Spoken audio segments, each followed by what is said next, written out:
Dynasty of Oshtrivojević, first period 794 to 865 AD. Voivoda Ostrivoj 794 to 796. The founder of the new dynasty was Duke Ostrivoj, the nephew of King Tvrdoslav. 1. Ostrivoj spent 2 years leading the army in the western Banates of Serbia, repelling attacks from the forces of the Great Fruska Kingdom under Charlemagne. At that time, the Great Fruska Kingdom, under Charlemagne's rule, was at the peak of its power. Fruska represented a constant threat to the western borders of Serbia and had attempted several times to penetrate towards Dalmatia. The prolonged presence of Duke Ostrivoj, the de facto ruler of Serbia, leading the army in the western Banates, indicates that a state of war prevailed between Fruska and Serbia during that time. Only after the danger was completely eliminated, the Duke came to scatter and crowned his son Ptolemir as the king of Serbia. King Ptolemir 796 to 812. King Ptolemir Ostrivojevich is remembered in history for his benevolence, fairness, and piety. As the new king, he could temporarily focus on internal affairs in Serbia.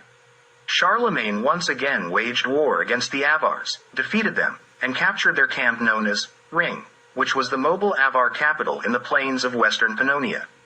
After the victory over the Avars, Fruska expanded its influence to a part of Pannonia in the year 794. Numerous Serbs lived throughout Pannonia, and thus, a portion of the Pannonian Serbs fell under the rule of Fruska.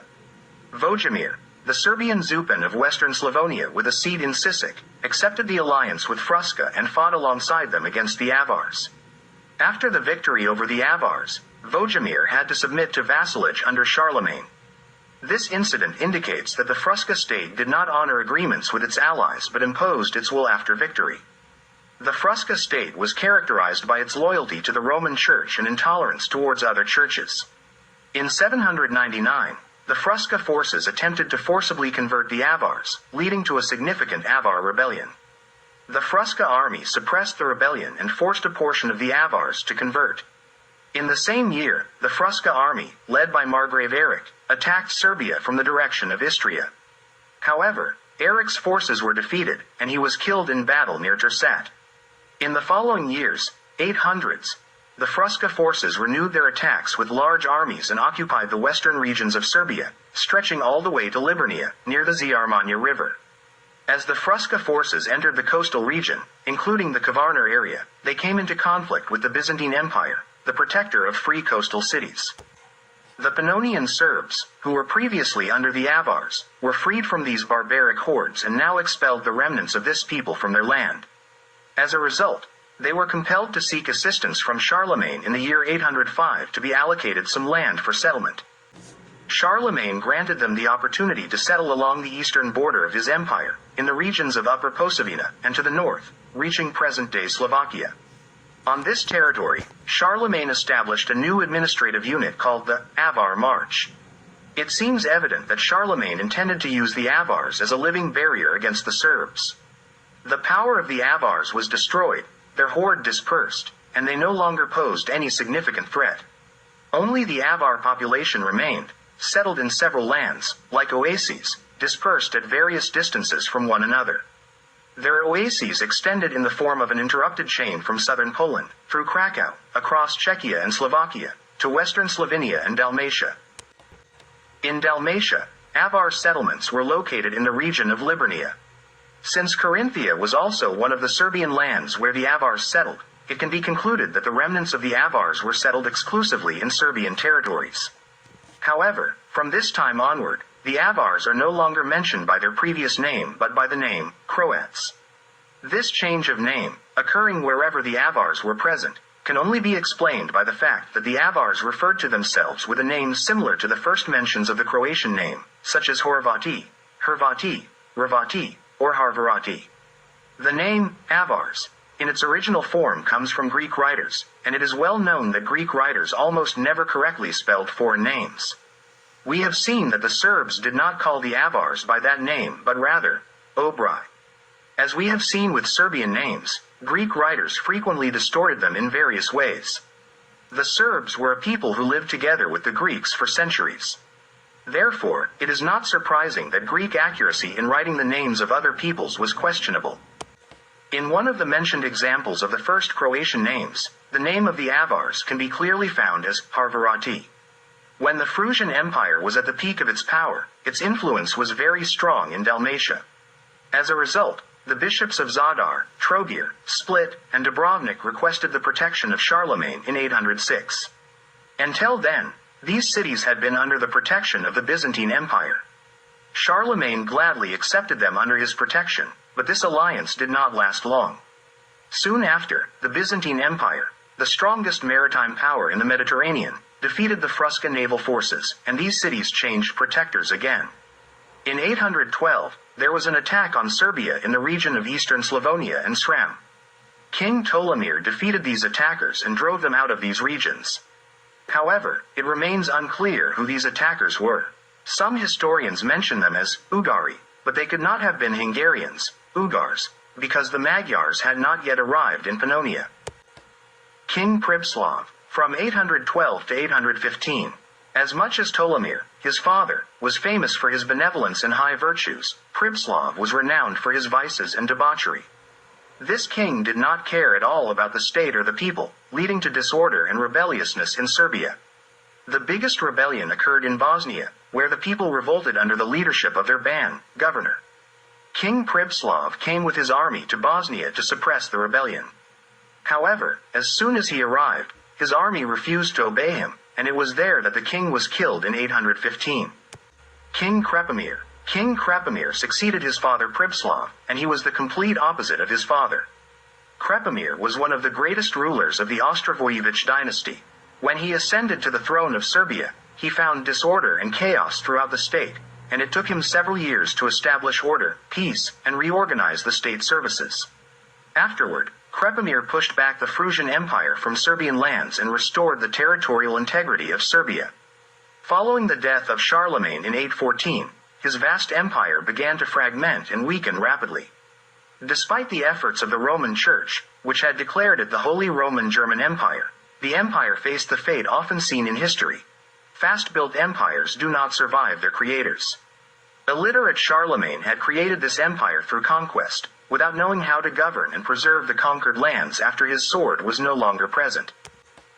During the disorder in Serbia while King Pribislav was on the throne, the Zupan of Nin, Borna, from 810 to 821, began working towards becoming an independent ruler of his Zupa. Borna was a Croat and had not been baptized yet. Nin was a small town where the majority of the population were Croats.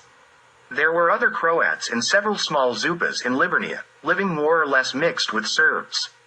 Before Borna, the following Zupans of Nin were known to us: Timotije, Gudaskan, and Visaslav.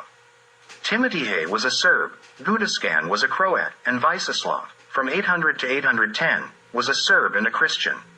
Nin was the main Croat Zupa in Dalmatia, and as we can see, Serbs and Croats, Christians and non-Christians, alternated in the position of Zupan. Visaslav was somewhat better known, while we only know about Timotije and Gudaskan that they existed. In 819, when new conflicts arose between the Serbs and the Franks, Borna went to Aachen to meet with the Frankish Emperor Louis the Pious and asked to be received as his vassal. Since Louis was far away and Borna's Zupa in Serbia, he believed that Louis's influence on him would be negligible, and on the other hand, he would become an independent ruler under his protection. Knowing that Louis was deeply devoted to Christianity, Borna agreed to be baptized and to convert his Croats to Christianity. For this task, Borna requested priests from Rome, not from Split, and the Pope sent him a bishop who baptized Borna and his close associates. The Croats from the Zupa of Nin embraced Christianity, but those from other Zupas refused to do so. There were 11 Zupas of Croats in Dalmatia at that time. Emperor Louis accepted Borna as his vassal and recognized his title as Zupan with the right of inheritance. Later, Borna built the first Croatian church in Nin, dedicated to the Frankish Saint Acelus. In this church, a bishop appointed by the Pope, for the Croats, was installed, marking the beginning of the church among the Croats, in the Kingdom of Serbia.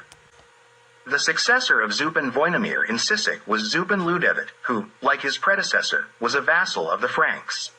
The weakening of the Frankish realm and the strengthening of Serbia prompted Ljudevit to break ties with the Franks. Ljudevit was a Serb, and Sisak was an ancient Serbian city and a strong Serbian stronghold during Roman conquests. The wider area around Sisak was populated by Serbs. To the north and northwest of them were the Croats, but they were not subjected to Župan Ľudevit. They had their own rulers. In 819, Ľudevit renounced vassalage to the Franks, and as Serbia stood behind Ľudevit, it led to a new Serbo-Frankish war. Serbs from western Slavonia, present-day Croatia and Slovenia, all the way to the Soka River, stood by Ľudevit. The Frankish army was led by Margrave Kadalo, and the battle took place somewhere in present-day Slovenia. In this battle, Ľudevit defeated Kadalo. Another Frankish army, led by Balduric, came against Ľudevit, and the battle was fought again in the area of present-day Slovenia. It ended inconclusively, neither side could claim victory. Then, the Frankish vassal Župan Borna went with his army to aid the Franks and on his way reached near Sisak. On his return from Slovenia, Ľudevit intercepted and defeated him at the Kupa River. Borna had to renounce Frankish vassalage and acknowledge the supreme authority of King Krepomir. While Župan Ľudevit was waging war in Slovenia, King Krepomir freed Istria from the Franks in 819. The following year, Emperor Louis sent 3 armies against the Serbs. One of his armies went in the direction of Istria, the second towards Lika, presumably to aid Borna, and the third went towards Sisak. Ľudevit barricaded himself with his forces in fortified cities, which the Frankish army could not conquer, and they returned without achieving any success. The other 2 Frankish armies also retreated, but it is unknown whether they were defeated or withdrew voluntarily. Nevertheless, the second year of the Serbo-Frankish War ended with a Serbian victory. In the next year, 821, the Frankish army renewed its attack on Serbia, but again without any success. That year, their ally Župan Borna disappeared. In the 4th year of the war, 822, a large Frankish army arrived in Posavina, and Župan Ľudevit withdrew with his forces towards the interior of Serbia, which at that time had its border on the Sava River. The Frankish chronicler and contemporary of the events noted that Ľudevit left Sisak and went to the Serbs, who were a great nation located in Dalmatia. From this, it can be seen that even back then, the Franks referred to Serbia as Dalmatia. In reality, Ľudevit was not far from Sisak.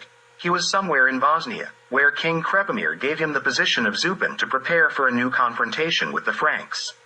In the following year, 823, Ľudevit went with an army from Serbia and recaptured Sisak after defeating and driving away the Frankish forces. However, in the same year, Ľudevit was killed in an ambush in Sisak by a certain Ľudimil, a relative of Župan Borna. There were suspicions that this Ľudimil or Ľudimisl, as they all call him, was sent by the Franks to assassinate Ľudevit. The war had been ongoing for 5 years, and the Frankish army had suffered repeated defeats. Ľudevit had proven to be a highly capable military leader, and the Franks sought personal revenge for the defeats he inflicted on them. Indeed, after Ľudevit's murder, the Frankish forces occupied his lands all the way to the Sava River. However, they soon faced a quick retreat because, in 825, a major rebellion of the Croats began. A contemporary of Župan Ľudevit was the Croatian leader Porga, also known as Poran or Parga. Porga's Croats were located in present-day Croatian Zagorje and Podravina. They were under Frankish rule, and the Franks committed various atrocities against them, including capturing Croatian children, roasting them, and feeding them to their dogs. These and similar crimes forced the Croats to rebel against the Franks and seek help from the Serbs. Since the Serbs had already been at war with the Franks for 6 years, they supported the Croatian rebellion and provided them with the necessary assistance. The Croatian struggle against the Frankish Empire lasted for 7 years, mainly because the Serbs were engaged in a major war with Byzantium at that time, so the Serbian army was occupied with this conflict. Seeing that the Serbs had been engaged in a war with the Frankish Empire for several years, Byzantium decided to attack Serbia. During the war with Byzantium, King Krepomir captured 4 cities in Dalmatia that had been under the protection of Byzantium: Dubrovnik, Split, Trogir, and Zadar. These cities were, in fact, liberated from Byzantine rule in the year 827. The cities on the Kvarner Islands are not mentioned, but since Kvarner and Istria were already part of Serbia, it can be inferred that Krk and Osor were liberated earlier. After losing the coastal cities, Byzantium officially formed an alliance with the Frankish Empire against Serbia. It is worth noting that during this time, Byzantium and the Holy Roman Empire were the two most powerful forces in Europe, and probably in the world. However, King Krepomir emerged as the victor from the war with both forces. Particularly significant was his great victory over the Byzantine army near Shkodra in 828. It should be noted that Serbia encompassed the entire present-day Albania in the south, and the city of Vodina is mentioned as a Serbian city. The city of Vodina mentioned here is located today in a part of Macedonia under Greek rule. The Patriarch of Constantinople, Nicholas III, testifies that Byzantium did not extend westward beyond Thessaloniki until the year 807. Thanks to maritime victories over the Franks in 806, Emperor Nikephoros I established Byzantine dominance over Venice and Dalmatian cities. The following year, Nikephoros conquered the southern Serbian territories up to the river Maka. However, with his victory over Emperor Michael II in 828, King Krepomir regained all the lands in the south that the Byzantines had taken in 807. At the same time when Byzantium was attacking Serbia from the south, a Fruška army, mentioned as Germanic or Alemannic, invaded Serbia from the northwest and entered Istria and Japodia. Krepomir raised a large army against these attackers, defeated and drove them out of Serbia. This victory over the Franks occurred after the victory over Byzantium, in the year 829, and the main battle was fought in Istria. Only after this victory, Krepomir was able to send greater aid to the Croats in western Pannonia, and with the help of the Serbian army, they liberated themselves from Frankish rule in the year 831. The Croatian leader, Porga, requested in 832 that priests from Serbia come and baptize his people.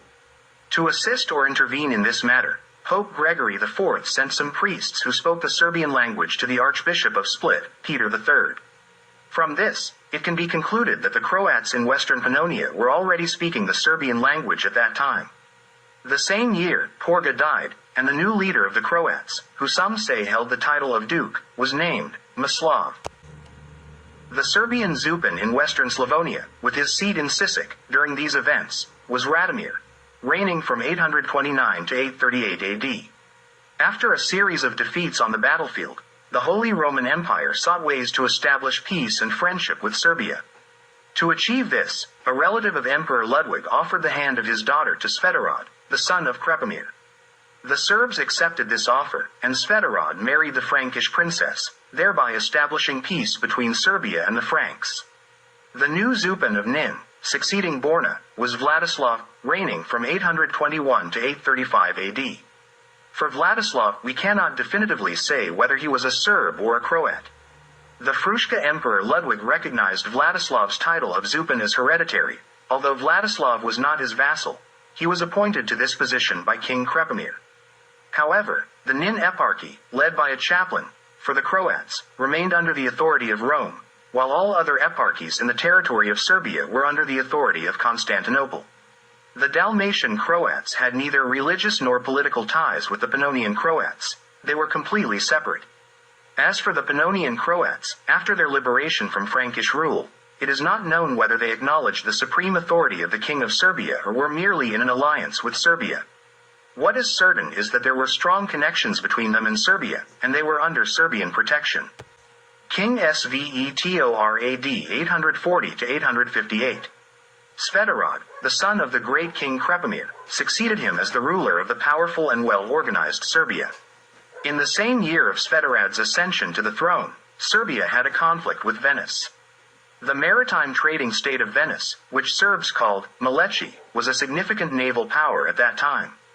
The Mleči were allies of Byzantium and sought to gain control over some of the Dalmatian islands, just like Byzantium. This led to a naval war between Serbia and Venice in 840 AD. The commander of the Serbian naval forces was Duke Družić, a commander from the Neretva region. The majority of the Serbian naval force consisted of people from the Neretva region, known as the best sailors among the Serbs. In a great battle at open sea, the Serbs defeated the Mleči and drove them away from the Serbian islands. Another great danger emerged from the sea, this time from the Arabs. After their victory over the Byzantine and Venetian fleets in the Gulf of Taranto in 841 AD, the Arab war and merchant navies sailed across the entire Adriatic, all the way to Trieste. Once again, Družić set sail with the Serbian naval force and destroyed an entire Arab war fleet in 841 AD. After these great naval victories, Serbia enjoyed peace, and King Svetogod is spoken of as a gentle, benevolent, and just ruler. During the reign of King Svetogod, we have some accounts of the Croats in southern Poland and Bohemia. The Arab traveler Ibn Rusta, in his work, Al-Jarmi, from 842 AD, writes about the Croatian ruler's coronation and his state located amidst Slavic lands. The ruler is referred to as Svet Malik, which, according to his interpretation, should mean King of Kings. His deputy is called Subanj, and his city where he reigns is called Drizvab. Another Arab traveler, Karaja, a contemporary of Rusta, mentions that the main city of the Croats is called Jarvat. An unidentified Persian geographer mentions some Croatian cities as Irvad, Irvt, and Hordad. From all of this, it is clear that the Croats in the north, unlike the Croats in Dalmatia and western Pannonia, who had already been influenced by Serbian culture, retained all the characteristics of an Asiatic people.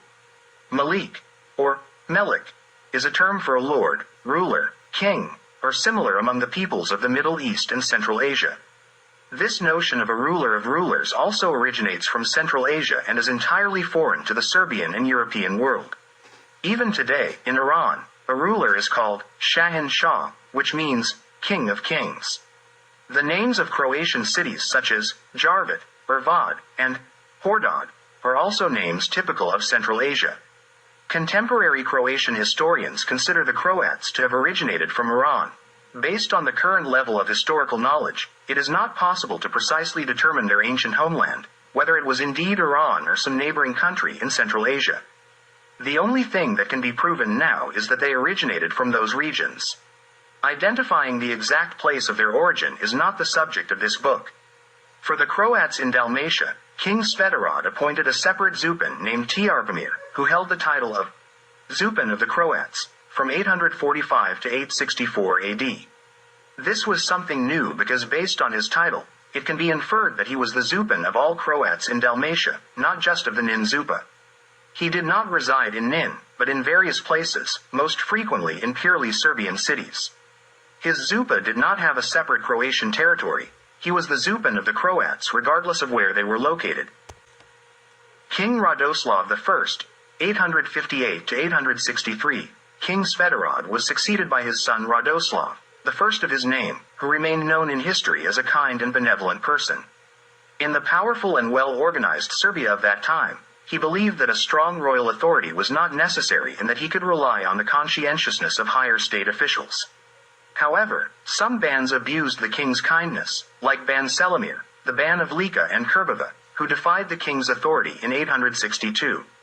Selimir wanted to create his own separate state from Lika, Kurbava, and Kotar. King Radoslav sent his son Kaslav to restore order in the rebellious Banate and ordered him to do so in a lenient manner, being benevolent towards the people since the rebellion was Ban Selimir's doing. Chaslav defeated Ban Selimir, captured him, and executed him, thus restoring peace in the Banate.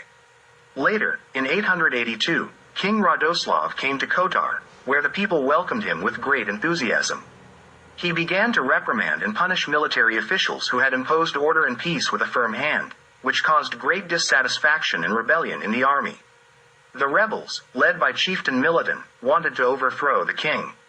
Seeing that the rebels had the upper hand, King Radoslav fled to a ship and sailed to Italy. He settled with his family in Rome, Italy, where he died without trying to return to the throne. During the reign of King Radoslav, the Moravian prince Radislav requested from the Byzantine Emperor Michael III, in the year 858, to send preachers who would preach Christianity to the people in the Serbian language. Moravia had mostly been baptized by German priests who spoke German or Latin, and the people did not like them. Emperor Michael sent the brothers Constantine and Methodius, who were of Serbian origin from Thessaloniki and in the service of the Byzantine court. On their way to Moravia, they baptized the Bulgarian Khan Boris, whom the Serbs called Boris, and some of his nobles. The Thessalonian brothers preached in Moravia in the Serbian language, which led to attacks from the Roman Church. In response to the attacks, they said, "We preach in the language in which people pray to God." However, as the old saying goes, do not trust the Achaeans, even when they bring gifts. Instead of using the Serbian script, the old and well-known script used by all Serbs from the Adriatic to Sarmatia at that time, Constantine created new rune signs, a new alphabet known as Glagolitic, which was unsuitable for use, and the purpose of its creation was to divide Serbian cultural unity.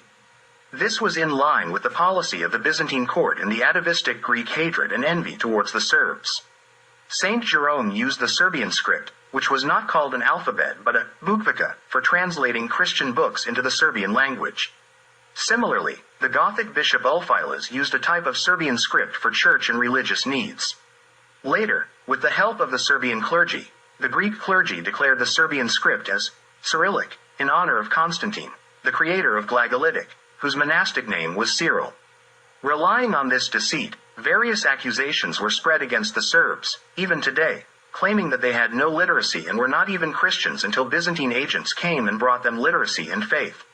In the light of historical and linguistic science, it is factually proven that the Greeks received literacy from the Serbs and not vice versa. King Chaslav was crowned as the ruler of Serbia about a year after King Radoslav's escape to Italy. During King Chaslav's reign, there was another ruler named Vladislav in Pannonia, governing the Pannonian Serbs. Vladislav intended to expand his state at the expense of King Chaslav's territory and invaded Sram with his army in 864. He advanced near Sirmium, where Chaslav intercepted him. There was a certain Tihomil in King Chaslav's entourage, the son of a prominent noble named Budislav, who was the lord of the city of Rabica. Tihomil had previously been at the court of King Vladislav. Chaslav sent Tihomil to Vladislav's camp to deceitfully assassinate him, and Tihomil carried out the task. Vladislav's army was defeated and driven away. As a reward, Chaslav appointed Tihomil as the Zupan, ruler, of the Dina Zupa, which was quite substantial in size. The surviving commanders of Vladislav's army were planning revenge against Chaslav, and in 865, they secretly entered Sram with small units of troops. At that time, Chaslav was in Sram, and they launched a sudden attack on his camp, killed him, and threw his body into the Sava River. It happened that Chaslav was killed almost in the same place where Vladislav had been assassinated,